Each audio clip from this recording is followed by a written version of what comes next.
తులసి ఇదిగో గిఫ్ట్ నీకు.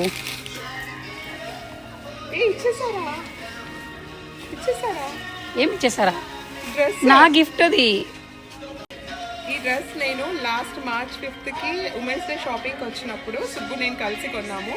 It's a pre order dress. So ఈ డ్రెస్ పైన 30% డిస్కౌంట్ ఉండే. నేను కొన్నప్పుడు ఇది ప్రైస్ $150, బట్ ప్రీ ఆర్డర్ చేస్తే మనకు $69 or $70 వచ్చింది. బట్ March 5th ఆర్డర్ పెడితే March 19th వచ్చి పిక్ చేసుకోమన్నారు. యూనో నేను ఎక్కడో బిల్ మిస్ చేసుకున్నాను. సో ఆల్మోస్ట్ 1 month దాటిపోయింది. ఒకసారి ట్రై చేద్దామని మెసేజ్కి వచ్చి జస్ట్ ఇట్లా రిసిప్ట్ మిస్ అయిపోయింది, ఏం చేయాలి అంటే వాళ్ళు ఒక ఐడి కార్డ్ తీసుకొని నా డ్రెస్ నాకు బ్యాక్ ఇచ్చేసారు. Super happy. Happy party. కదా